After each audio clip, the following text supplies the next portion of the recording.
Bonjour à toutes, bonjour à tous. Bienvenue au Hub des Territoires. Je suis Pavlina Novotny, chef de projet au Hub des Territoires. Alors, est-ce qu'il y en a parmi vous qui connaissent, qui sont déjà venus au Hub? Ah non, personne. Oh, très peu, très peu. Alors, au sein du Hub, on met en contact des collectivités territoriales, des élus, des associations, des entreprises, des bailleurs sociaux, des startups, une pluralité d'acteurs donc.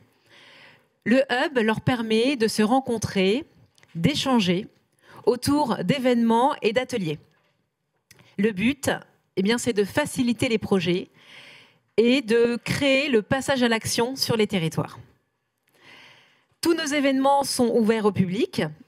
Par exemple, on organise un événement qui pourrait peut-être vous intéresser le jeudi 13 novembre, qui s'intitule Data, IA et cybersécurité, quelles tendances dans les collectivités en 2025 ? On produit beaucoup de contenu. Tous nos événements sont disponibles après qu'ils se soient produits en replay, disponibles sur le site de la Banque des Territoires. N'hésitez pas également à vous inscrire à notre newsletter. On a des QR codes un peu partout. Si vous souhaitez suivre notre actualité, tous nos événements. Également, vous pouvez nous suivre sur les réseaux sociaux via LinkedIn. Alors aujourd'hui, on parle d'inclusion numérique. Comment faire en sorte que tout le monde, notamment les personnes en situation de handicap, puissent utiliser facilement les services en ligne de l'administration. Et pour lancer ce vaste sujet, je laisse la parole à Julie Stein, responsable sectorielle au sein de la direction de l'investissement, qui va animer cet événement. Merci beaucoup. Bonjour à toutes et à tous, ici au Hub des Territoires et à distance. Je suis Julie Stein. Je vais avoir en effet le plaisir d'animer pour vous cette matinée ce rendez-vous Parlons Inclusion numérique que nous organisons ce jour en partenariat avec la délégation interministérielle à l'accessibilité et l'Agence nationale de la cohésion des territoires. Et en effet, cette 6e édition portera sur l'enjeu d'accessibilité de nos services publics. On va donc s'intéresser aux usagers, évidemment, qui sont aujourd'hui les usagers qui sont empêchés dans leurs accès aux services publics, mais on va aussi s'intéresser aux questions de l'accueil et de délivrabilité de ces services. Comment, au-delà des normes, on garantit l'accessibilité de nos services publics? Pour répondre à cette question, on va donc avoir le regard d'acteurs institutionnels qui, tous les jours, œuvrent pour répondre à ces enjeux et la démonstration d'outils concrets qui permettent d'améliorer l'accueil dans les espaces et les services publics, et notamment dans les espaces France Service. Et pour ouvrir le premier temps de cette matinée, je vais donc inviter à me rejoindre Alexandre Carlier, Emmanuel Borelli et à distance Isabelle Soura. Et je vais commencer avec vous, Isabelle. Cette question de l'accessibilité, elle est au cœur de la mission de la délégation interministérielle à l'accessibilité. Comment, de votre point de vue, cet enjeu il a évolué, notamment dans le temps, et quel objectif se donner collectivement pour avoir des espaces et des services publics accessibles à tous?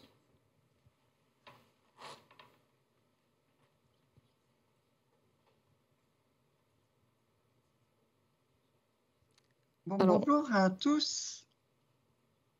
Merci de m'accueillir. Merci de m'inviter à prendre la parole. Je suis vraiment désolée d'être à distance, mais je n'ai pas pu me joindre à vous physiquement.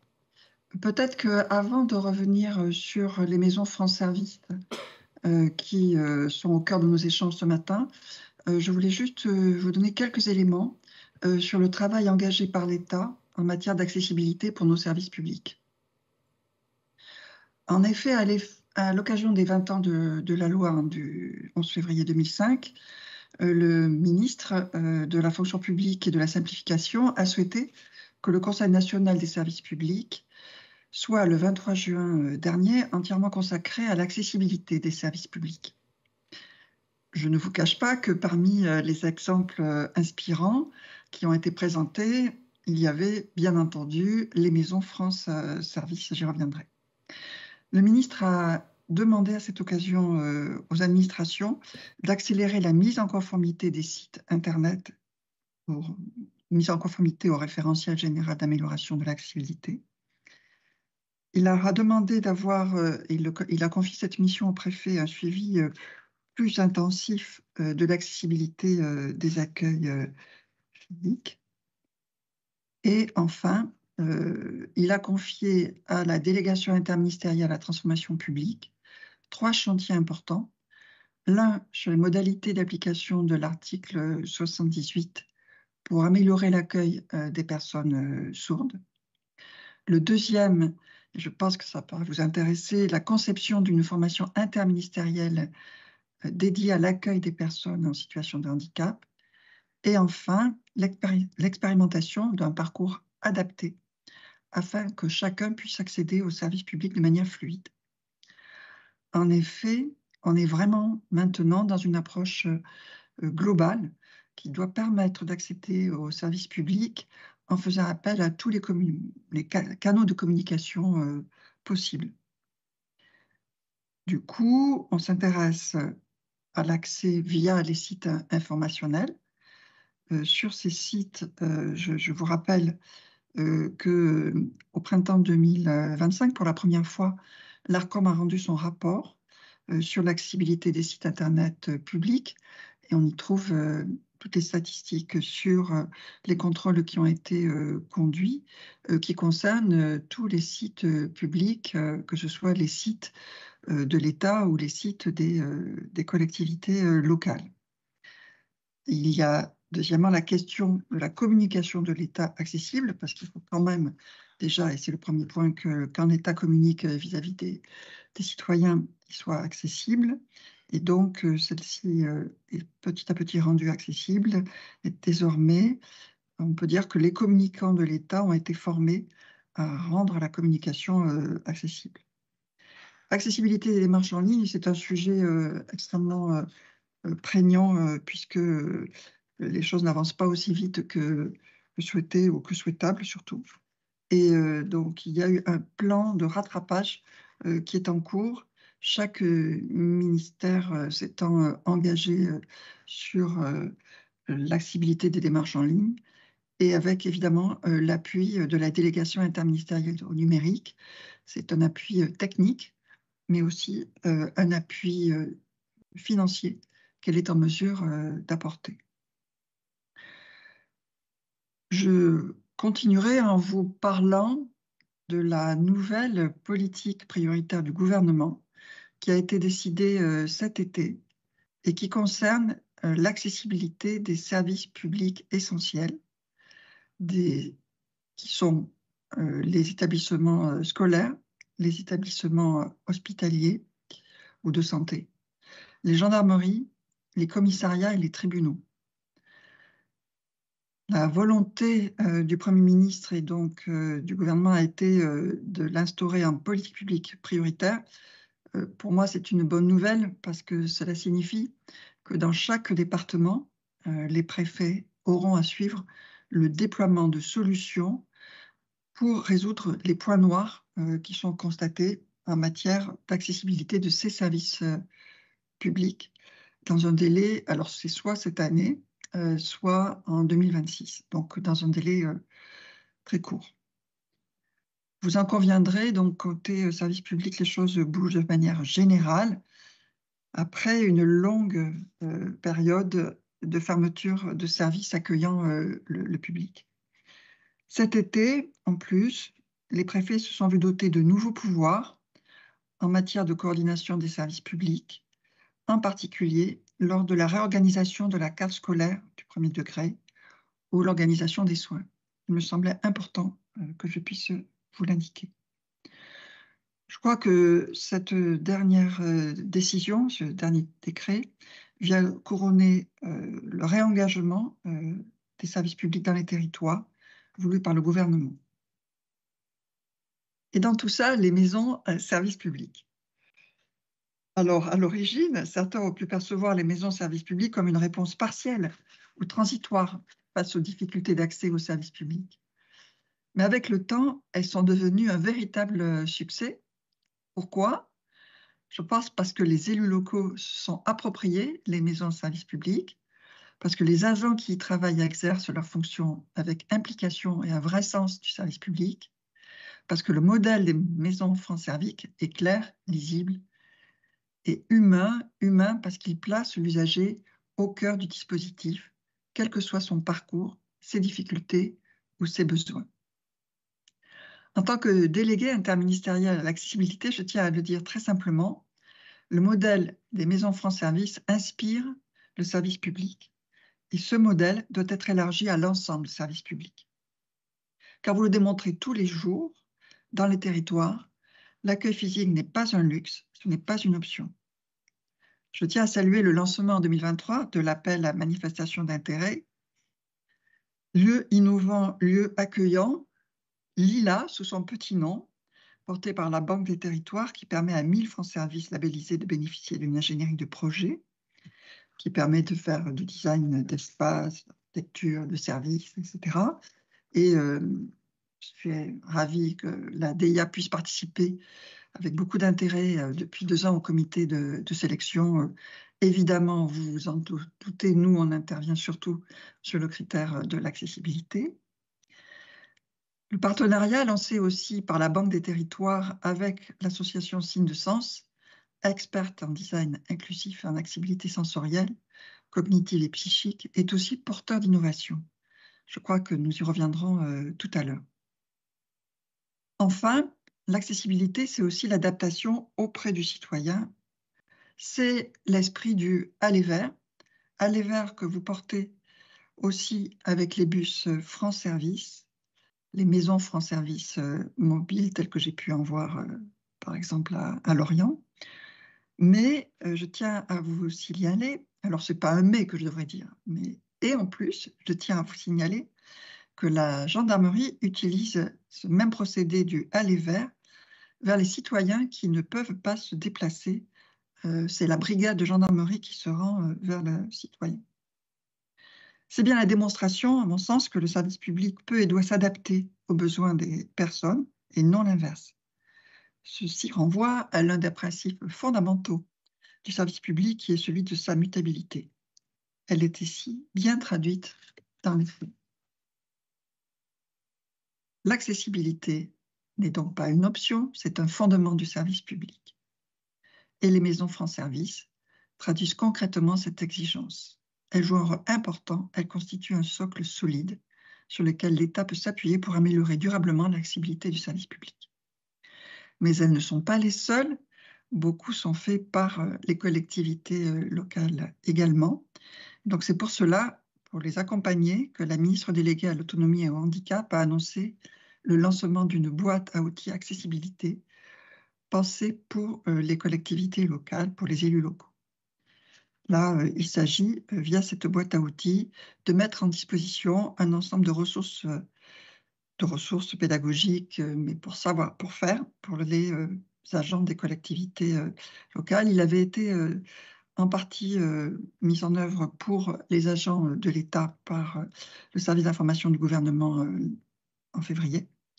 Mais là, nous l'avons étendu en mettant en évidence des exemples inspirants pour donner des idées aux élus. Ou surtout des idées de comment faire quand on veut rendre accessible une piscine ou un espace public. Voilà ce que je tenais à vous dire. Et pour terminer, je souhaite que nous puissions continuer à travailler ensemble pour que nos services publics soient pleinement accessibles à toutes et à tous. Je vous remercie. Merci beaucoup Isabelle pour ces éclairages et cette ambition commune de 100% de services publics accessibles d'ici la fin de l'année 2025, le début de l'année 2026.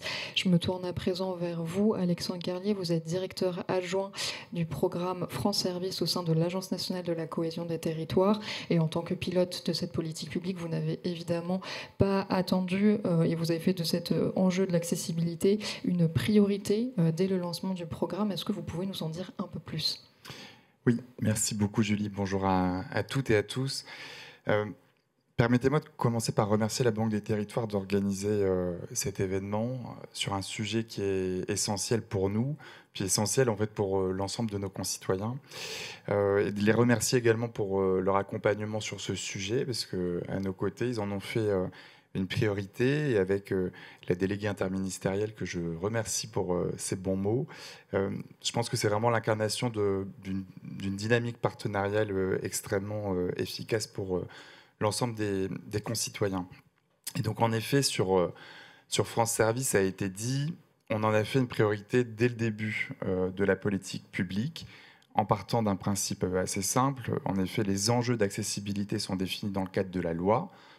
Pour autant, tout à chacun, on connaît la loi et on découvre ici ou là des établissements accueillant du public qui ne respectent pas encore à 100% ces enjeux. On connaît évidemment les difficultés d'adaptation. Pour autant, on s'est dit qu'une France Service labellisée par l'État devait respecter le cadre de la loi. Donc, on l'a réindiqué dans le cahier des charges en indiquant un critère spécifique sur l'accessibilité. D'aucuns pouvaient penser que c'était un peu redondant de remettre dans le cahier des charges quelque chose qui est inscrit dans la loi. Pour autant, force est de constater, 5 ans après, on vérifie ce critère dans les audits de labellisation initiaux. Et puis 3 ans après, on le revérifie, parce que parfois il y a des déménagements, il y a des réaménagements d'espace. Force est de constater qu'on a parfois encore des endroits qui nécessitaient d'être aménagés pour répondre à la loi telle qu'elle est définie pour l'accessibilité. Donc on l'a remis dans le cahier des charges pour aussi souligner l'importance pour nous et surtout pour en assurer l'effectivité pour nos concitoyens. Le deuxième point, c'est en matière d'accessibilité. Et quand on a lancé France Service, c'était dans une volonté d'avoir des lieux de service public exemplaires. Et donc, c'est sur ce sujet qu'on partage ce partenariat, notamment avec la Banque des Territoires. Des lieux exemplaires, et je pense, et je remercie la déléguée interministérielle pour cela, l'exemplarité des France Service, elle repose vraiment sur les conseillères et les conseillers France Service qui y résident, qui travaillent avec une intelligence humaine et professionnelle extrêmement forte. Et donc, je pense que c'est important de commencer par là. L'exemplarité, elle est évidemment dans l'aménagement, dans l'offre de services, dans tout ce qu'on peut créer. L'exemplarité, elle est avant tout humaine. Et donc, je tiens ici à les remercier très sincèrement pour ce qu'ils font au quotidien. Mais elle passe aussi par les lieux. Et donc, c'est vrai qu'avec la Banque des Territoires, il y a maintenant un peu plus de 2 ans, on a décidé d'orienter ce partenariat pour aller encore plus loin, parce que l'accessibilité qui répond à la loi, c'est très bien, c'est un excellent début. Pour autant, on peut aller beaucoup plus loin. Et donc, c'est l'objet de cet AMI, sur lequel je ne vais pas m'attarder pour éviter d'empiéter la parole de la Banque des Territoires. Mais sur la philosophie, c'est de se dire comment est-ce qu'on peut aller plus loin dans l'aménagement des lieux, l'aménagement des pratiques, de l'offre de services pour inclure l'ensemble de nos concitoyens. Évidemment, l'accessibilité, elle est physique, mais le diable est parfois dans les détails, et c'est extrêmement important d'être vigilant sur l'ensemble des troubles, et donc d'avoir une lisibilité, une clarté de l'information la plus totale, mais on y reviendra. Le dernier point sur l'exemplarité qui nous semblait important d'accompagner à vos côtés, et là je remercie Signe de Sens pour le travail qui a été fait à nos côtés, c'est de pouvoir compléter la formation initiale des conseillers, continuer de les outiller avec des ressources, et des ressources qu'on a voulu pratiques, déclinables de manière assez concrète dans l'ensemble des maisons France Service. Donc, ça sera présenté aussi, mais c'était vraiment dans cette philosophie de pouvoir sensibiliser et puis de donner des outils prêts à l'emploi pour accompagner l'ensemble des concitoyens. Et puis le dernier point qui a été évoqué en introduction, donc là le programme France Service est peut-être un peu moins directement maîtrise d'œuvre sur le sujet, mais pour autant ça me semble important d'y revenir, c'est la question de l'accessibilité numérique des démarches. En recréant plus de 2800 lieux sur l'ensemble du territoire, on permet un accès physique aux démarches administratives, mais pour autant, l'accès physique aux démarches administratives repose pour la plupart sur des démarches en ligne. Et donc là, c'est un sujet sur lequel on travaille évidemment en collaboration avec la déléguée interministérielle, c'est de pouvoir s'appuyer sur l'expertise des conseillers France Service via les animateurs départementaux France Service que je salue, via les remontées des préfectures, via les remontées directes des conseillers, pour pouvoir identifier aussi les démarches administratives qui ne seraient pas encore 100% accessibles, identifier entre guillemets les trous dans la raquette pour pouvoir justement, aux côtés des opérateurs, les améliorer et assurer leur accessibilité. Voilà ce que je voulais vous dire. Un grand merci en tout cas à toutes et tous pour la mobilisation sur ce sujet qui, vous l'avez compris, est essentiel pour nous.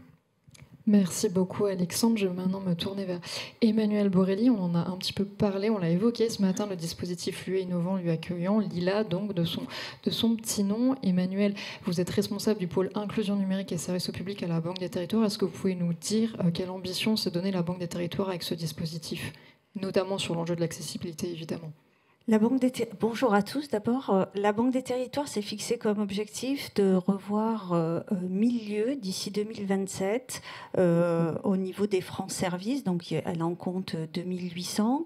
Quand on se balade un petit peu sur tout le territoire, on s'aperçoit que les lieux sont très différents, pas forcément toujours très adaptés, accessibles au sens propre du terme physique pour se rendre en force service, et forcé de constater que les choses n'étaient pas totalement homogènes, ou en tout cas adaptées à nos concitoyens. On s'est lancé dans accompagner les France Services qui le souhaitaient, qui se portaient candidats donc à ce fameux appel à manifestation d'intérêt lieu innovant, lieu accueillant, de les accompagner pour améliorer les lieux, améliorer potentiellement la visibilité de leur offre de services, améliorer leurs services eux-mêmes pour accompagner au mieux et accueillir au mieux nos concitoyens. Et donc, on s'est rendu compte qu'il y avait pas mal de choses à faire assez différentes, physiques, dans les services. Et on a... on s'est dit il faut accompagner avec des experts, des gens qui ont l'habitude de faire ça. Donc c'est une ingénierie qui accompagne chacune des France Services qui s'est mobilisée pour avoir un meilleur accès, un meilleur accueil, un meilleur accompagnement du coup, parce qu'on s'est rendu compte que nos conseillers France Services parfois rendaient le service dans des conditions complexes ou qui ne les mettaient pas dans les meilleures conditions pour accompagner, et l'usager le ressent aussi quand le conseiller n'est pas complètement à l'aise au moment où il rend le service, enfin, si on peut dire ça comme ça.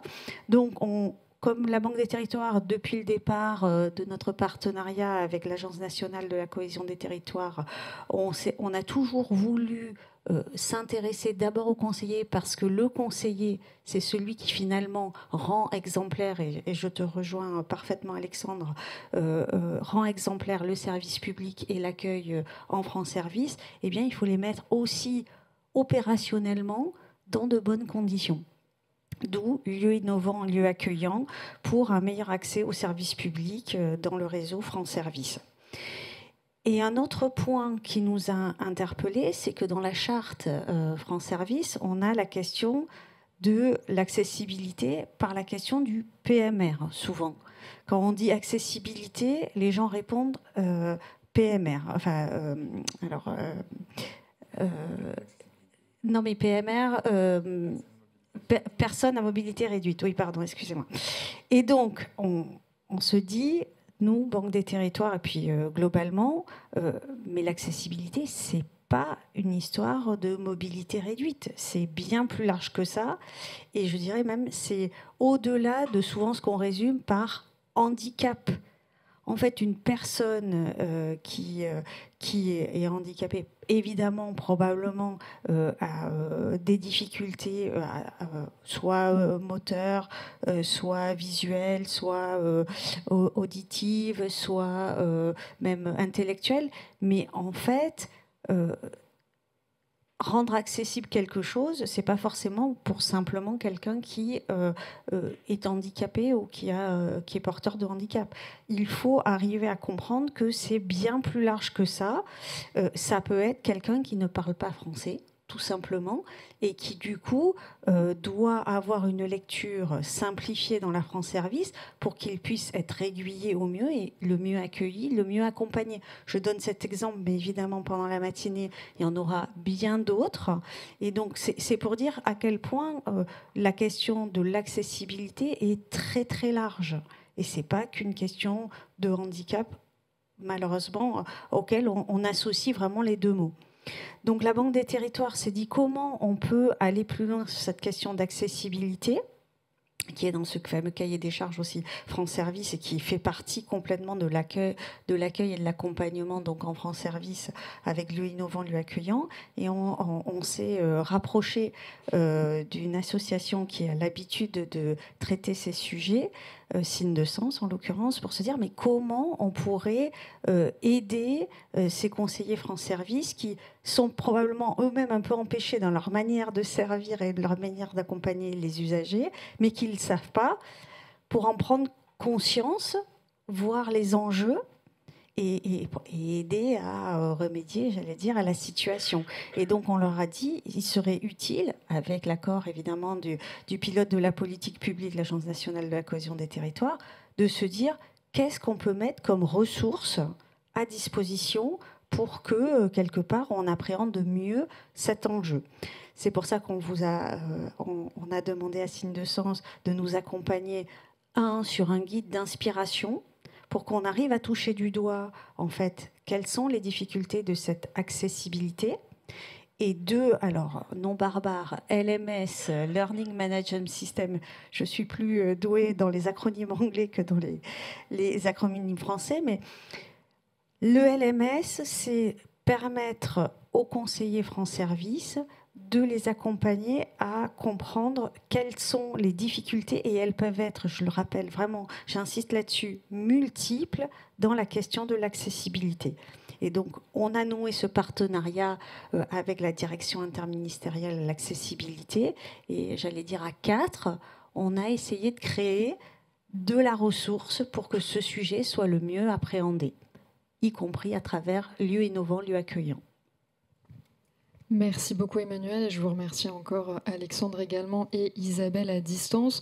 On va passer à la deuxième séquence de cette matinée. Vous allez le voir dans cette nouvelle partie, on va se rendre compte que les méthodologies de design, elles permettent donc aussi de répondre à cet enjeu, notamment en mettant autour de la table les acteurs publics et privés locaux, mais également les usagers eux-mêmes qui peuvent être empêchés dans leur accès aux services publics. Et donc pour cette seconde partie, je vais inviter à me rejoindre Simon Ouriez et Clémence François de l'association Signe de Sens, Clara Jouot de l'agence de design EY Faber-Novel, et avec nous à distance, Édouard Ayom du département du Nord et Solène Vanneville qui est ergothérapeute. Et donc pour ouvrir cette seconde séquence, je vais me tourner d'abord vers vous, Simon et Clémence. Bonjour, vous êtes donc membre de l'association Signe de Sens. Vous nous avez, comme l'a dit Emmanuel, accompagné dans la constitution d'un livret d'aspiration que vous pouvez d'ailleurs retrouver sur les tables qui sont à l'entrée du hub. Et bien sûr, pour ceux qui nous suivent à distance, on vous enverra également ce document. Et puis vous avez aussi pensé à un LMS pour qu'on pense à la fois à la question des lieux et à la fois la question de la posture. Comment est-ce qu'on accueille mieux les usagers qui sont les plus empêchés? Est-ce que vous pouvez nous en parler, nous en faire une petite démonstration? Oui. Ça marche. Alors je démarre et puis je laisserai Clémence rentrer dans le détail de ce qu'elle a piloté. Et déjà, je voulais vous remercier déjà d'être là, mais aussi pour ce qu'on a partagé. Donc Julie, Emmanuel et puis François, avec qui on a pu aussi initier les échanges. Mais en tout cas, je voulais quand même souligner 2 choses qui me semblent importantes pour nous en tant qu'acteurs associatifs. La première, c'est que c'est génial de pouvoir être dans ce partenariat entre des acteurs associatifs et des acteurs institutionnels. Et nous, ça nous a beaucoup plu aussi de pouvoir jouer le rôle de lien avec la réalité terrain des personnes. Et de pouvoir collaborer comme ça, à 4, avec des expertises différentes et des responsabilités différentes. Je pense que ça a fait une des grandes richesses de l'approche et de la pertinence. Et la deuxième, je dirais que c'est dès le départ le partage de vision. C'est-à-dire que nous, quand même, très très souvent, quand on rentre sur les projets, on doit aider les gens à comprendre la différence entre l'accessibilité et l'inclusion, la différence entre la loi et l'accessibilité d'usage. Ce n'est pas parce que vous respectez la loi qu'il y a une accessibilité d'usage. Donc ça nous demande souvent beaucoup de temps et ça fait un peu dévier les projets. Alors que là, c'est vrai qu'on avait une chance aussi parce qu'on avait déjà aussi un petit peu d'historique ensemble, mais d'avoir dès le départ cette vision qui a impulsé tout de suite une logique inclusive, c'est-à-dire que le handicap n'est qu'une façon de performer sur son service, n'est qu'une façon de repenser la qualité de son accueil et la qualité de son usage. Donc ça c'était pour moi les deux grands facteurs de réussite. Ensuite, sur la réalisation, Clémence vous montrera, et moi je vais juste me contenter de réintroduire Signe de Sens après ce petit moment d'envolée lyrique. Mais en tout cas, voilà, donc Signe de Sens, c'est une association, loi 1901, on est une équipe de 24 salariés, et on travaille depuis 2003 sur des questions d'inclusion, transition inclusive, transformation. Et mine de rien, 2003, c'est intéressant comme date parce que c'est avant la loi de 2005. Et donc, on a quand même aussi suivi pendant 20 et quelques années les évolutions de l'approche de cette question de l'accessibilité, du handicap, de l'inclusion, etc. On peut passer. Voilà. Et donc, dans notre stratégie, et c'est pour ça que je commençais aussi par ces remerciements et ces facteurs clés, c'est en fait de travailler avec le milieu spécialisé, donc c'est-à-dire toutes les structures médico-sociales qui vont s'adresser directement aux personnes avec handicap, et de l'autre côté avec les structures de droit commun, publiques ou privées, qui, elles, rendent des services aux citoyens divers et variés. Et on essaye de faire cette passerelle pour aider chacun à se transformer dans l'idée qu'à la fin, ils travaillent plus ensemble. Donc ça, c'est vraiment notre stratégie globale. Pour faire ça, on va avoir deux modalités. La modalité projet, comme on l'a fait là, c'est-à-dire on travaille tous ensemble et on prend du risque. On se dit, ce sujet-là, on aimerait bien explorer ce qu'on peut faire. Et donc, on va faire des expérimentations, des tests, de la conception, des prototypages, etc. Et puis, on a une deuxième modalité qui est l'accompagnement en prestation, où là, on va plutôt, quelque part, déployer des choses qu'on a apprises dans notre partie R&D associative. Et c'est là aussi deux modalités qui nous permettent de multiplier les partenariats et d'avoir un impact terrain. Voilà. Et puis, à partir de là, je vais passer la main à Clémence qui va vous raconter du coup sur ce projet comment cette logique de design inclusif elle impacte le concret des gens. Je finis juste là-dessus. Je pense aussi qu'un de nos trucs c'était qu'on était centré sur la réalité des gens. On voulait pas faire un projet institutionnel, on voulait pas juste changer une façon de concevoir je sais pas quoi. On est allé chercher au terrain les réalités des gens, leurs besoins et comment on peut changer leur petit quotidien qui est hyper impactant pour eux. Merci. Merci Simon pour l'introduction. Donc moi, je suis Clémence François, chef de projet en transition inclusive pour l'association Signe de Sens. Je tenais d'abord à remercier la Banque des Territoires, en tout cas, de nous avoir fait confiance sur ce projet, puisqu'au final, on arrive sur quelque chose de très bien fait et on est ravis du résultat et on est encore plus ravis de pouvoir vous le présenter aujourd'hui. Tu peux passer. Merci. En fait, comme disait Simon, ce projet, il a été vraiment monté au départ avec les usagers, mais également avec les France Services. Vous verrez que l'objectif, c'était vraiment d'aller sur le terrain et de rencontrer les différents professionnels et de comprendre effectivement quelles étaient leurs difficultés. Donc, on a travaillé ensemble vraiment sur la méthode.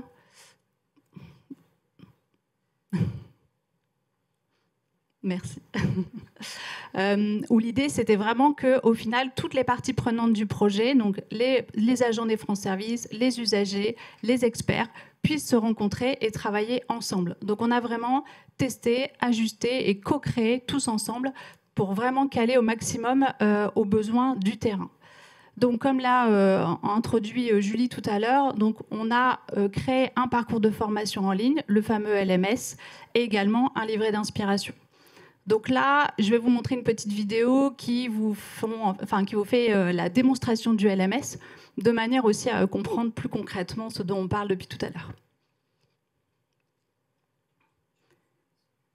Donc là, en fait, sur le parcours, vous êtes directement en ligne et c'est vraiment comme un module de formation où vous avez les différents items sur le côté, où vous pouvez vraiment naviguer à votre rythme, ce qui permet vraiment d'aller chercher les informations qui vous intéressent, parce que parfois, vous pouvez être très bon sur un domaine, un peu moins sur un autre. Vous naviguez vraiment sur ce parcours.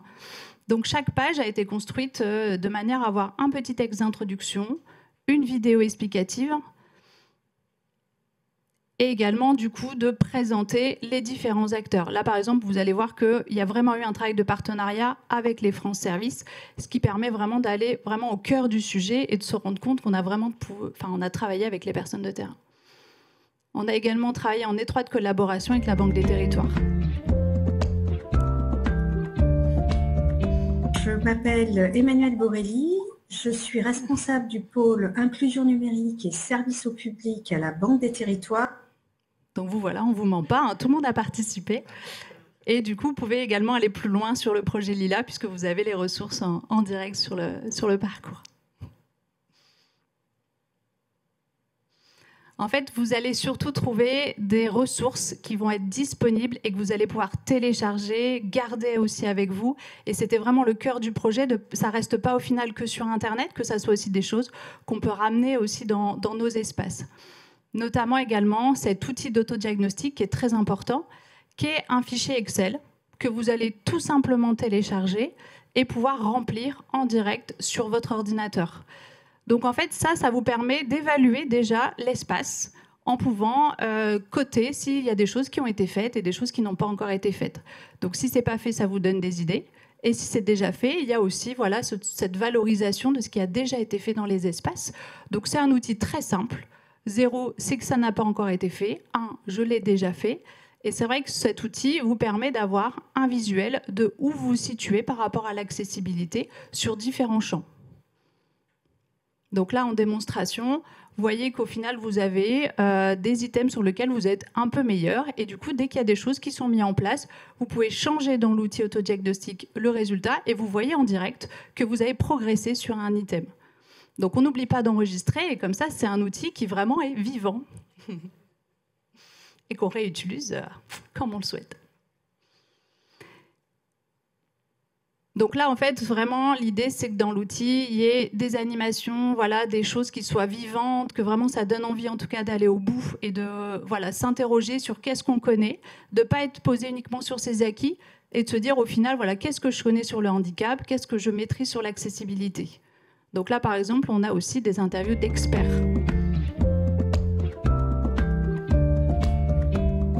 Je suis Solène Vanneville, je suis ergothérapeute en institut d'éducation motrice depuis 2022 à Villeneuve-d'Ascq, à côté de Lille. Donc Solène que vous allez rencontrer tout à l'heure, qui va aussi creuser le sujet. Et donc en fait, vous avez vraiment des ressources complémentaires pour aller plus loin aussi si vous le souhaitez. Et au-delà des experts, ce qu'on voulait aussi mettre en avant, c'est au final les besoins des personnes concernées. L'obstacle le plus souvent rencontré est lié au fait qu'on ait deux langues différentes. Les entendants parlent la langue française et moi, la langue des signes. Donc c'est un obstacle de communication. Donc voilà, vous avez des témoignages de personnes concernées qui vous expliquent aussi quelles sont leurs difficultés au final au quotidien. Et parce que c'est pas tout d'être dans la théorie liée au handicap, l'objectif aussi c'était d'aller dans quelque chose de très concret et de venir ensuite vous donner des pistes sur maintenant que j'ai compris ça, au final qu'est-ce que je dois faire. Donc là, vous avez notamment par rapport à la communication des éléments très concrets sur qu'est-ce que je dois mettre en place pour que ça fonctionne. L'objectif, c'est que ça soit vraiment lié au terrain et aux besoins directement.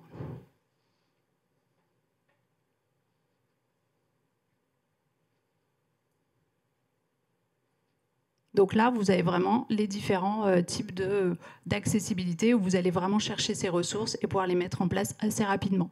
Les ressources sont vraiment issues d'expériences aussi, des choses qui ont été prouvées sur le terrain qui fonctionnent, grâce aussi aux rencontres et les interviews de France Services qui ont déjà avancé sur la thématique.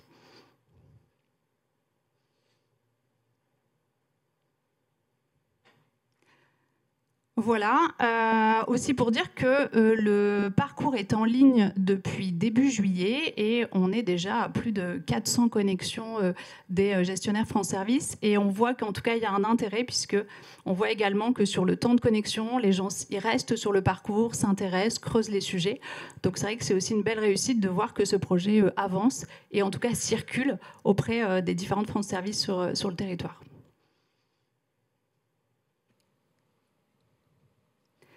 Et donc le deuxième livrable, donc comme l'a dit Julie, qui est à votre disposition si vous souhaitez aller voir concrètement ce que ça donne.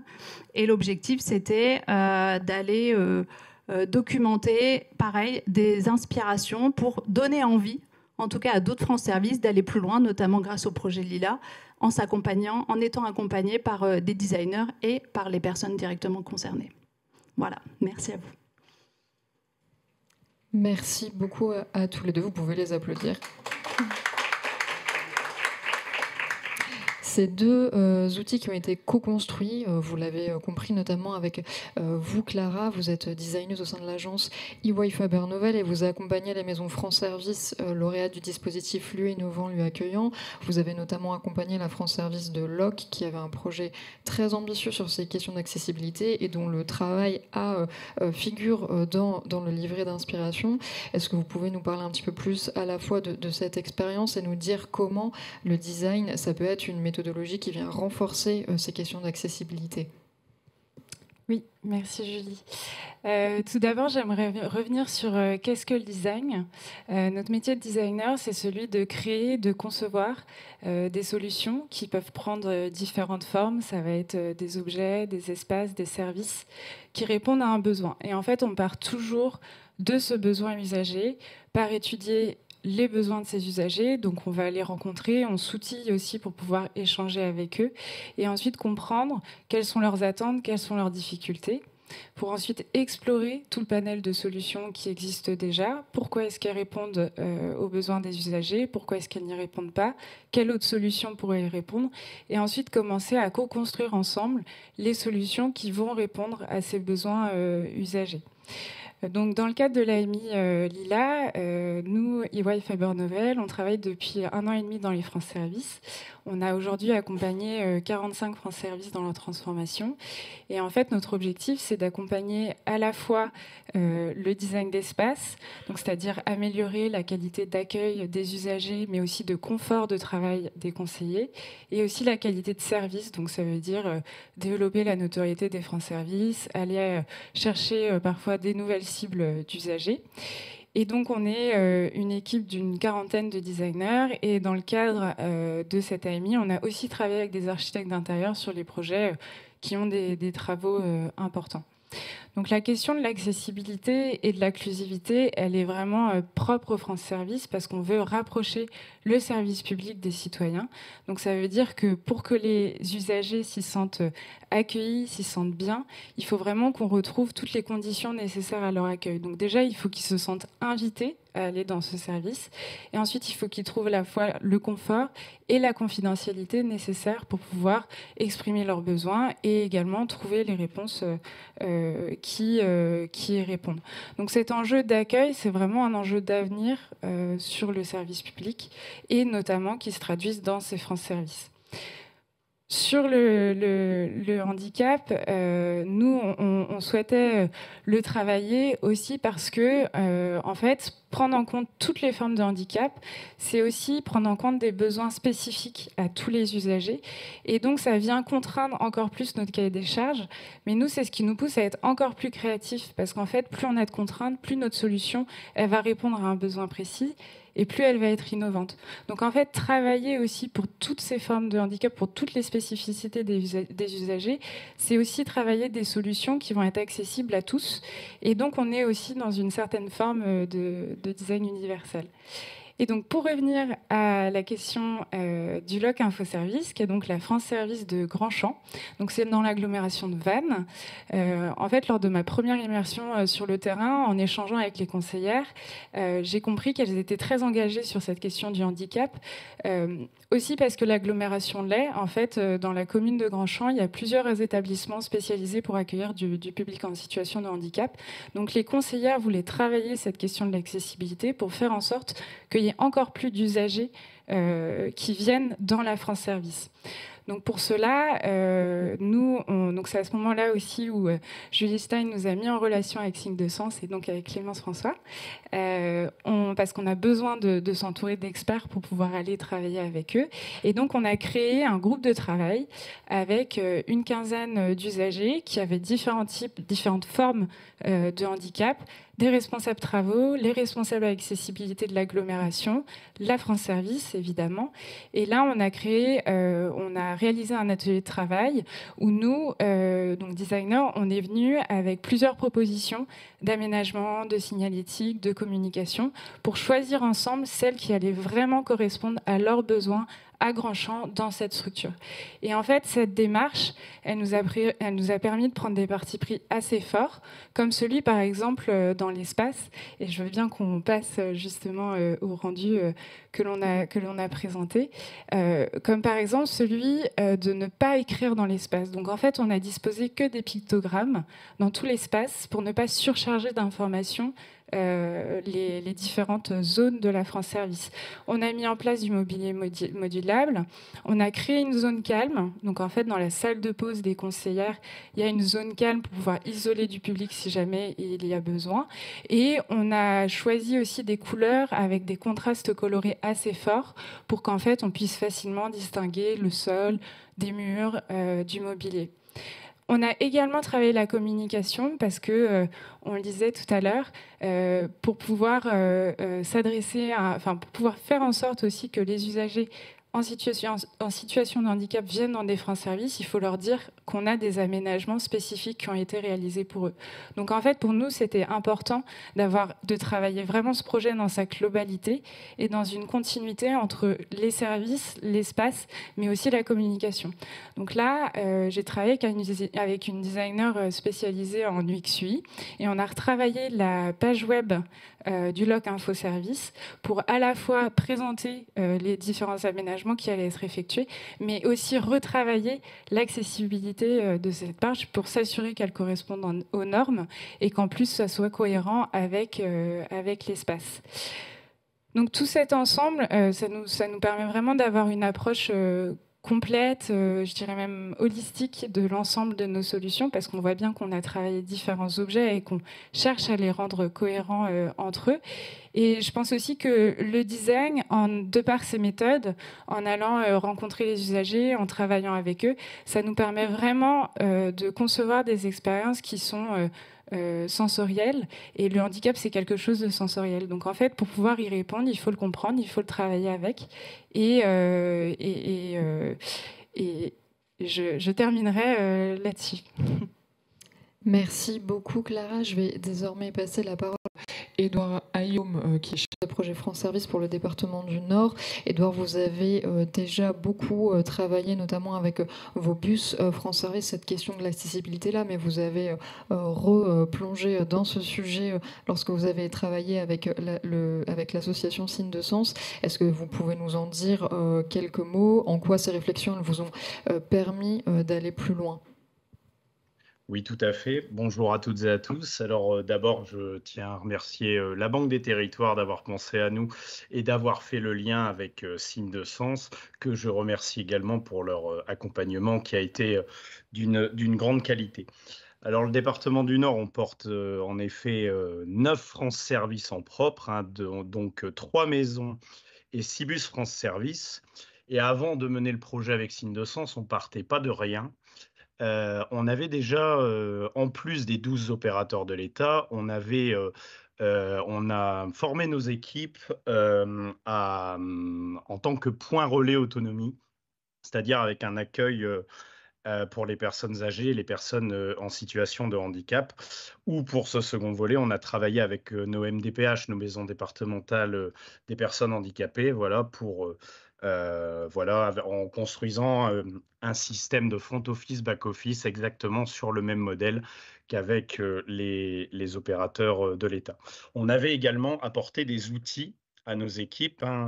On a déployé la plateforme Axéo, donc pour la traduction en direct pour le langage des signes, et on avait également fourni des boucles magnétiques qui est un outil d'aide à l'écoute pour les personnes sourdes et malentendantes. Alors, l'objectif de ce projet avec Signes de Sens, il était simple mais essentiel, c'était rendre l'accueil dans nos espaces plus inclusif, plus accessible et plus adapté à tous les usagers, quelles que soient leurs difficultés. Concrètement, ce travail, il s'est articulé autour de plusieurs axes. L'idée, c'était de sensibiliser et former les agents d'accueil aux différents types de handicap, qu'ils soient visibles ou invisibles.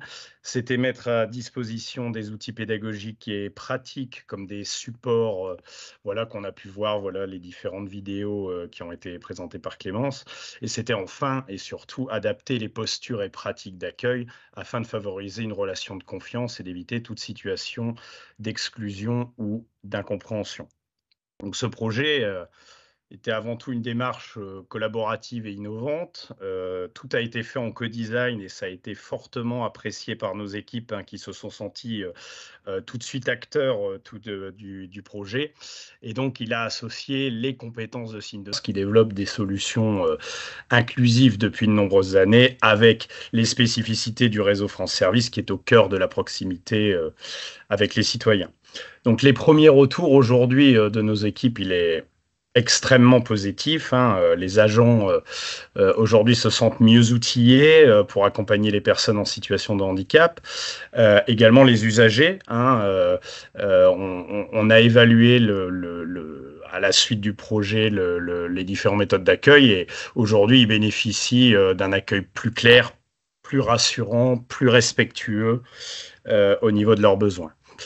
Donc en conclusion, je dirais que ce projet illustre pour moi, hein, parfaitement la mission de France Service, qui est garantir un service public accessible à tous, sans distinction, et il renforce le lien de confiance entre les citoyens et l'administration. Voilà. Et pour cela, je voulais remercier encore une fois Syndesense et la Banque des Territoires. Merci beaucoup, Édouard. Je vais, pour clôturer cette séquence, me tourner, enfin à distance, mais me tourner malgré tout vers vous. Solène, vous êtes ergothérapeute. Est-ce que déjà vous pouvez nous parler un petit peu de vous, nous expliquer ce qu'est précisément l'ergothérapie, et puis nous raconter comment vous avez participé, vous aussi, à l'élaboration de ces dispositifs avec Syndesense. Bonjour à tous, je suis Solène Vanneville. Vous m'avez aperçu tout à l'heure sur la petite vidéo. Je suis ergothérapeute en IEM, donc Institut d'éducation motrice à Villeneuve d'Ascq, et j'interviens un peu plus particulièrement auprès d'adolescents et jeunes adultes qui sont en situation de handicap moteur avec ou pas déficience intellectuelle associée, déficience sensorielle. Voilà. Et j'interviens aussi auprès de plus jeunes enfants et adolescents en situation de polyhandicap. Donc, pour résumer un petit peu, l'IEM, c'est un établissement qui accueille, en tout cas pour celui où je travaille, des enfants de 3 à 20 ans, dont la situation de handicap nécessite des besoins spécifiques en termes de scolarité, de rééducation, de soins. Et l'objectif de ces établissements, c'est d'accompagner les enfants et leurs aidants dans la conception et la réalisation d'un projet de vie, que ce soit sur les plans de l'habitat, de la scolarité, donc qui est quand même obligatoire jusqu'à 16 ans et pour tous, et de l'accès à la formation, à l'emploi ou à une participation sociale. Donc, pour les personnes qui ne connaissent pas, l'ergothérapie, c'est une profession paramédicale qui consiste à promouvoir l'autonomie des personnes en situation de handicap, en adaptant l'activité, l'environnement, en utilisant l'activité comme moyen d'apprentissage ou de rééducation. Et on propose aussi des adaptations comme des aides techniques. Donc là, ça peut être des panels hyper variés.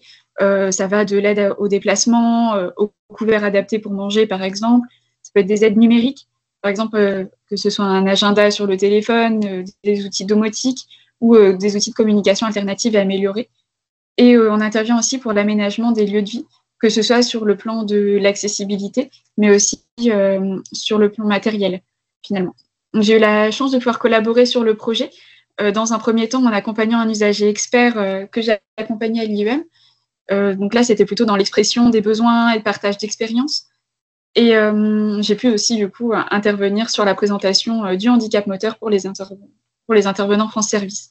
Et ce que j'ai aimé dans cette intervention, c'est vraiment l'importance qui a été accordée au retour des usagers et le fait que Syndesense attende des propos authentiques et considère tout type de handicap, que ce soit moteur, sensoriel, cognitif, sans projeter d'attente sur ce qui allait être dit. Je pense que la démarche d'accessibilité des France Service, c'est une grande avancée pour les personnes en situation de handicap, en fait, à qui nous, dans le quotidien, on apprend à composer avec un environnement qui n'est pas toujours adapté, à anticiper tout ce qui est contrainte à l'heure de l'inclusion. Et pour le coup, France Service a pu montrer un réel intérêt pour l'accueil des personnes en situation de handicap, en comprenant, je dirais, l'enjeu crucial de l'accessibilité de manière générale et sans sans se limiter à juste mettre une rampe d'accès pour entrer dans le bâtiment en disant « c'est bon, on est accessible ». Ça ne se limite pas à ça. Et je pense que le plus important dans l'accueil des personnes en situation de handicap, je dirais que c'est la posture, prendre conscience qu'on s'adresse à un adulte, donc on n'infantilise pas l'interlocuteur. Si la personne est accompagnée, on ne s'adresse pas à l'accompagnant, mais à la personne qui vient pour faire sa demande. Parce qu'on laisse les personnes terminer leur phrase, même si l'élocution elle est plus longue. On s'assure qu'on a bien compris en reformulant. On propose un feedback écrit, papier, mail, peu importe. Et je pense que l'ergothérapeute a vraiment un rôle important dans la notion de l'accessibilité et dans l'accueil des personnes en situation de handicap, justement par leur connaissance du handicap, et aussi pour tout ce qui est question relative aux conditions d'accueil, que ce soit déplacement au sein des locaux, problématiques liées à la station debout prolongée. C'est bête, mais juste une chaise dans la salle d'attente, ça peut changer en tout cas l'expérience pour une personne qui supporte pas la station debout sur une durée trop longue. Un accès aux toilettes facile et accessible, un environnement sensoriel aussi qui peut être difficile à supporter. Je pense qu'on a vraiment du coup cette connaissance-là et la possibilité de conseiller sur l'accueil. Merci beaucoup Solène et merci à toutes et à tous. On va donc passer à la session de questions-réponses. Je vais inviter Emmanuel et Alexandre à nous rejoindre à nouveau pour cette séquence. Est-ce que déjà dans la salle parmi nous, il y a des questions ?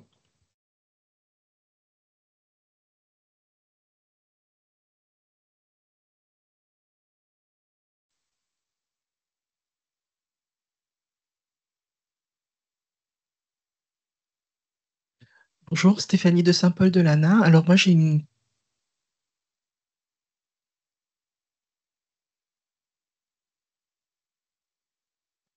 À distance, ils ne vous entendront pas. Il faut appuyer une fois. Je vais vous donner mon micro.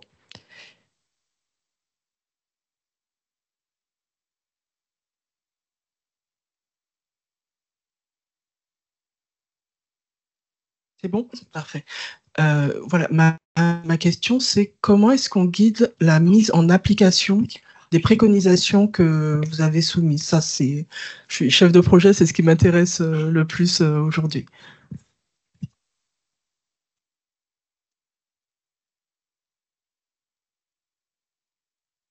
Dans la logique là où on est parti, c'était justement de s'adresser principalement aux gestionnaires d'Espace France Service, donc qui sont eux aussi des chefs de projet d'une certaine façon, pour les guider un peu sur la façon d'approcher le sujet, avec, comme le montrait Clémence, une vision un peu 360. Dans la démarche qu'on a eue, il y a du coup 3 phases que Clémence présentait. La première qui est des informations générales et donner un peu la mesure du sujet, les grands concepts, etc., pour qu'on sache tous où on est. Deuxième étape, vous avez l'autodiag, c'est-à-dire que là, finalement, avec les questions, vous faites le tour d'horizon de tous ces sujets et vous évitez d'avoir une version, comme on disait, marche, ascenseur, rampe, et du coup, le sujet est plié. Donc, on rebalaye vraiment l'ensemble du sujet. Et ensuite, vous avez des ressources pour vous dire si c'est sur ce sujet que je veux progresser, voilà des choses que je pourrais mettre en place. Et ensuite, à vous, en tant que chef de projet, de l'impulser dans votre France Service. Et sur la vue d'ensemble, enfin, à l'échelle du réseau France Service en tant que tel, nous on a 2800 structures, et donc je ne sais pas si la question elle était sur la chefferie de projet au niveau national. Il faut être assez pragmatique et avoir une vision aussi par axe. Donc il y a l'accessibilité au sens large, donc on vérifie donc cahier des charges strict, bien déterminé, qu'on a aussi réaffirmé dans le cadre d'un arrêté en juin pour l'inscrire dans le cadre réglementaire. Je pense que l'effectivité, c'est ce qu'on évoquait sur les audits. Alors évidemment, ça a un coût de mettre en place des audits, mais cet investissement-là, de vérifier la conformité du cahier des charges, puis 3 ans après de le reconfirmer, il est essentiel. On parle souvent du succès de France Service, mais moi je dis, et donc je commence toujours par remercier les conseillers, et aussi le succès de France Service, il repose sur ce cadre homogène sur l'ensemble du territoire. Le cahier des charges, on dit parfois qu'on est très exigeant sur le sujet, on l'affirme avec beaucoup de clarté. Oui, on est exigeant, le cahier des charges, il doit être identique sur l'ensemble du territoire. Mais le cahier des charges, on a une dizaine de critères à respecter. Sur ces points-là, on est très strict et donc il n'y a pas de dérogation sur l'accessibilité, il n'y a pas de dérogation sur les horaires d'ouverture, sur la formation, mais il faut le vérifier. Et donc, il y a toute cette démarche d'audit. Et après, en effet, on a cette logique avec l'AMI de la Banque des Territoires d'accompagner 1000 France Services, mais on ne le fait pas d'un coup, d'un seul, ça prend du temps. Je pense que l'explication du cas a été assez éclairante sur le sujet. On le fait sur 1000 francs service sur plusieurs années. Et là, pour suivre, comment dire, l'effectivité, sur ce projet en particulier, il y a déjà un acte de candidature. Donc, ne candidate pas non plus des France Services qui n'ont pas envie de s'y engager. Et puis, on a un comité de sélection ANCT, Banque des Territoires, avec aussi la DIA qui est représentée pour vérifier aussi comment dire, la force de la candidature et le fait qu'elle pourra aller aussi jusqu'au bout. Puis, il y a l'accompagnement dans la durée. Et puis, on connaît plutôt bien notre réseau. Puis je terminerai aussi par saluer le rôle de l'État déconcentré, nos préfectures de département, pour lesquelles on a aussi associé des ressources humaines, donc des animateurs départementaux, pour vérifier aussi très concrètement ce qui se passe sur le terrain dans les structures. Et je compléterai juste sur un point, c'est que quand nos France Services, enfin les France Services candidatent à la AMI Novant lui accueillant, il y a la spécificité de dire est-ce que vous voulez être accompagné sur la question de l'accessibilité. On a, j'allais dire, une case un peu dédiée où cette thématique-là est mise en valeur. Il y a un champ évidemment commentaire où tout le monde peut, enfin les personnes nous disent à peu près tout ce qu'elles veulent faire avec leur France Service, mais la question de l'accessibilité, elle est davantage mise en avant parce qu'on a un point particulier dans le questionnaire autour de cette question. Voilà. Merci beaucoup. Je vais me tourner vers toi, Samuel, prendre juste une question à distance avant de vous donner la parole, madame, j'ai bien vu. Tout à fait. Alors, on a des questions à distance, notamment de Madame Dubois, Angélique Dubois, qui nous pose la question, cette plateforme est-elle ouverte aux autres professionnels de la médiation numérique et avec un petit focus sur conseil numérique. Donc, je pense que c'est une question qui s'adresse plutôt à Signe de Sens. Est-ce que, effectivement, au-delà des France Services, ça peut s'adresser aussi aux conseils numériques qui sont intégrés quelquefois dans les France Services? Du coup, la plateforme, elle est libre d'accès. Donc, je pense que ça répond tout simplement à la question. C'est gratuit. Il y a une inscription au départ uniquement parce que c'est le parcours de formation qui le demande. Mais plus il y aura d'usage, je serais tenté de dire, mieux ce sera. Merci.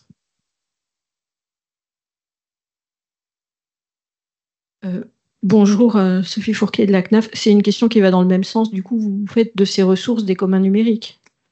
Ah oui, de toute façon là, en tout cas en l'état, on est tous dans la même direction sur le fait que tout ce que ça pourra apporter de positif. Voilà.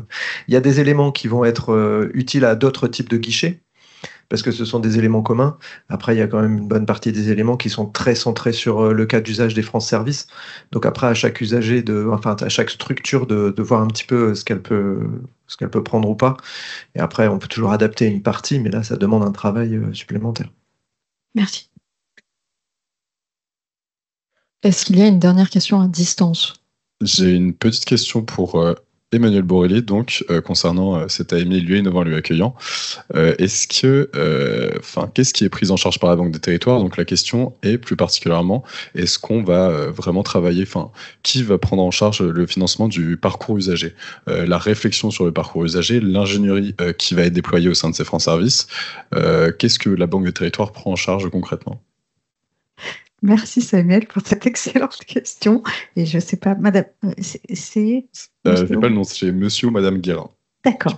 Eh bien, tout simplement, donc, ce que j'aime à rappeler, c'est que d'abord, il faut proposer un projet. Un projet qui soit cherche à améliorer l'accompagnement, soit l'accessibilité, soit l'offre de services, etc.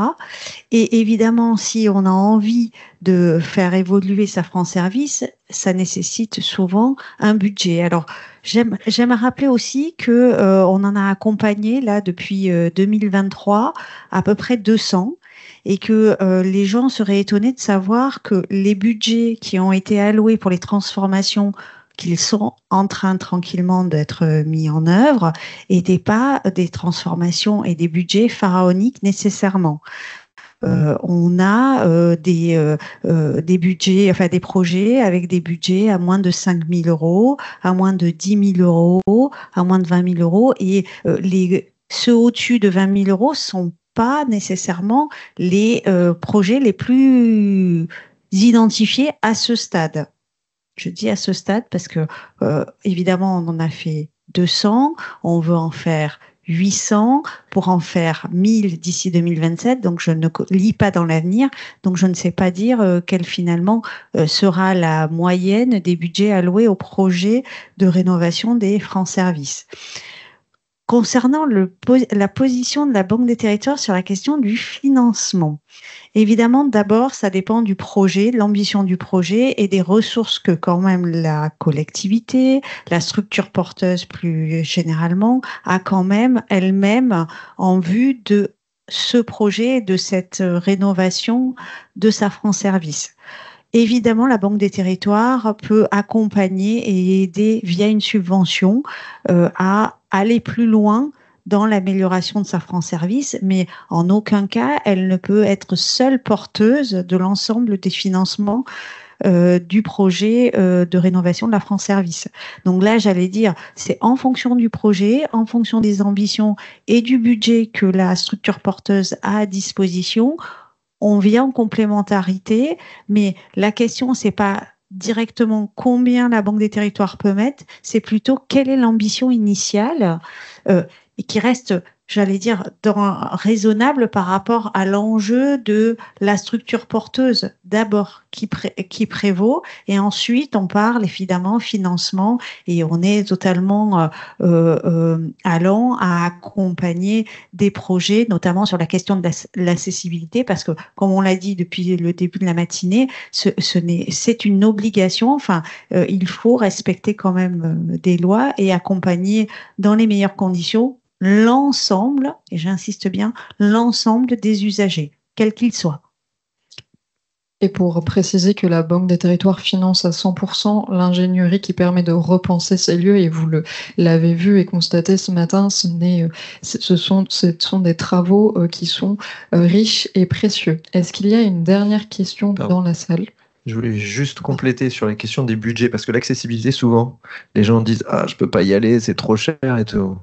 Et comme le disait Solène tout à l'heure, ou comme d'ailleurs Clémence l'a construit dans le parcours, l'accessibilité pour nous, ça commence par des relations, c'est-à-dire juste appeler des gens qui sont près de chez vous, discuter un peu, les faire venir, voir ce qu'ils en pensent, etc. Dans le parcours, il y a des conseils, genre la hauteur des affiches ou la façon de positionner l'éclairage, ou comme le disait Solène, d'avoir une chaise dans les salles pour qu'on puisse s'asseoir si on est fatigable, ça coûte pas des milliards. Souvent, on se projette avec un ascenseur, des trucs. C'est pas ça le premier pas de l'accessibilité, c'est avant tout des relations. Trouvez des personnes dans votre territoire avec qui vous pouvez commencer un échange et après y aller par petits pas. Donc, c'est important de jamais projeter un truc fou parce que sinon les gens démarrent pas alors que ça peut démarrer par plein de petites choses, quoi. Merci. Bonjour et merci pour cette invitation. Merci à la Banque des Territoires et merci à Signe de Sens pour l'accompagnement. Je m'appelle Eva Hardy, je suis designer pour l'agence Itinéraire Bis représentée dans ce livret et je voulais non pas poser une question, mais plutôt apporter un témoignage parce on vit des expériences très riches avec les usagers lors des ateliers, lors de la conception. Et dans cette présentation, il a été souvent majoritairement question du confort et de l'accessibilité des usagers. Et ce que nous, on remarque en tant que designer sur le terrain, c'est qu'il est aussi primordial de penser l'accessibilité des agents, notamment liée aux obligations de l'État d'engager des personnes en situation de handicap. Et pour nous, cette opportunité de Lila, c'est aussi cette question de se dire comment on fait pour aller au-delà du confort de l'agent, mais aussi favoriser l'accessibilité des agents qui pourraient être en situation de handicap ou dans des conditions de maladie de longue durée. Et ça passe aussi par des logiques de co-conception en les incluant dans les ateliers. Et voilà, pour toute personne qui ferait partie de France Service, c'est aussi des questions qu'on se pose en tant que designer lorsqu'on participe à ces ateliers. Voilà, c'était plus un témoignage. Et en tout cas, merci beaucoup pour cette présentation. Merci beaucoup à toutes et à tous. Je vais inviter les intervenants à se rasseoir et je pense que je peux vous inviter toutes et tous à les applaudir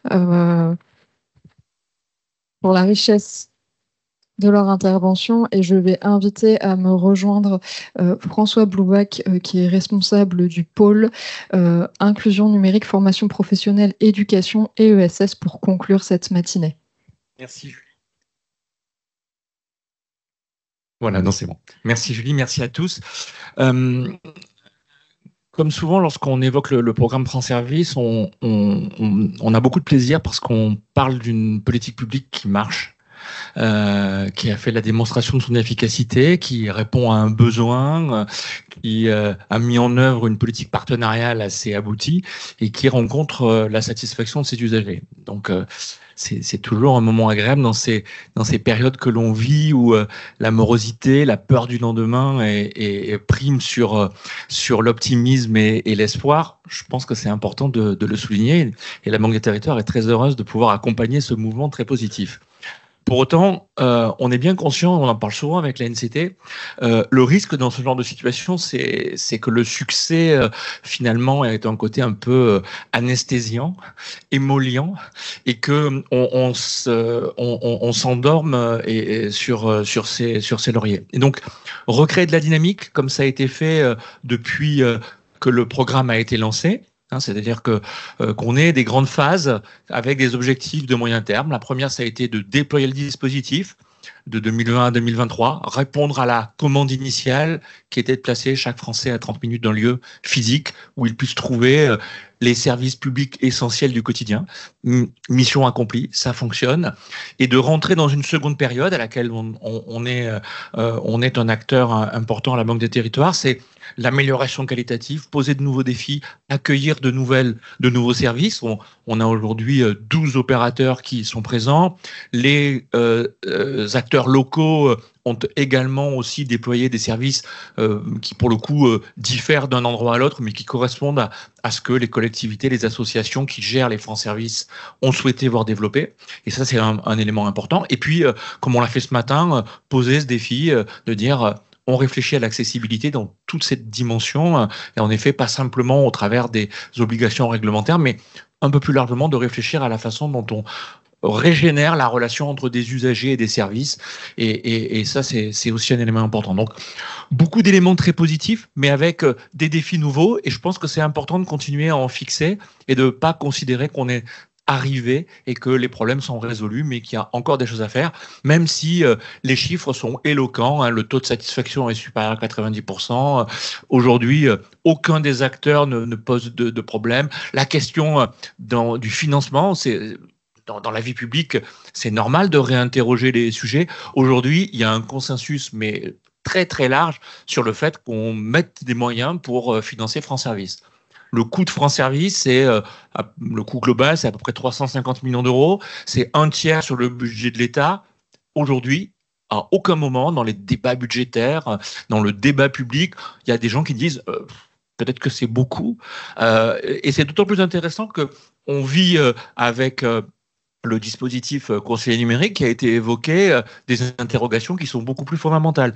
Et pour une politique publique qui est beaucoup moins chère, aujourd'hui, conseiller numérique, ça coûte à peu près à l'État 60 millions d'euros par an. Cette somme, elle a été remise en cause à plusieurs reprises et elle a été discutée. Donc, c'est important de garder cette tension sur les objectifs nouveaux qu'on fixe. Et donc, bravo à l'ANCT de savoir porter, incarner et défendre cette politique publique. Bravo à tous ceux qui la font vivre. Et nous, si on peut apporter notre pierre, on est très heureux de continuer. On a un gros défi, c'est d'aller au bout de l'objectif d'accompagner pratiquement une France Service sur 3, 1000 sur 2008, c'est presque une sur 3, de pouvoir aussi capitaliser sur tout ce qui a été fait. Ce matin, la présentation des exemples, c'est aussi une façon de dire, vous pouvez Vous ne vous étiez peut-être pas posé la question, mais ça, ce que tu disais très important, ce n'est pas une montagne impossible à gravir, c'est pas un enjeu. On peut faire des choses utiles, intéressantes, avec des économies de moyens et avec le petit coup de pouce que peut apporter la Banque des Territoires, et on est là pour ça. Donc voilà. Donc je voulais terminer par cette note d'optimisme. Puis je résiste pas à l'envie de petite citation. On a beaucoup parlé dans la vie publique ces derniers temps d'un président du Conseil de la 4e République qui s'appelle Pierre Mendès France. Il y a une citation que je trouve assez intéressante qui s'adapte bien au moment qu'on vit et à ce dont on a parlé ce matin. Il disait que toute action n'est pas vaine, tout consensus n'est pas inaccessible, toute politique n'est pas sale. Et je pense qu'à sa place, ce qui est fait sur France Service illustre très bien cette devise qui donne de l'espoir et qui permet de ne pas totalement désespérer de l'action publique, qui est finalement la meilleure réponse pour avoir une société plus apaisée. Je vous remercie.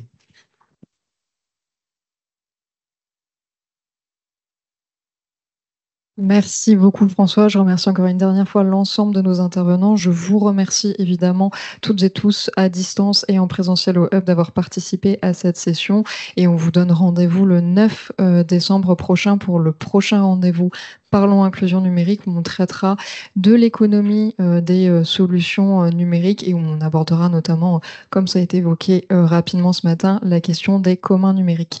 Merci encore à toutes et à tous, à très bientôt.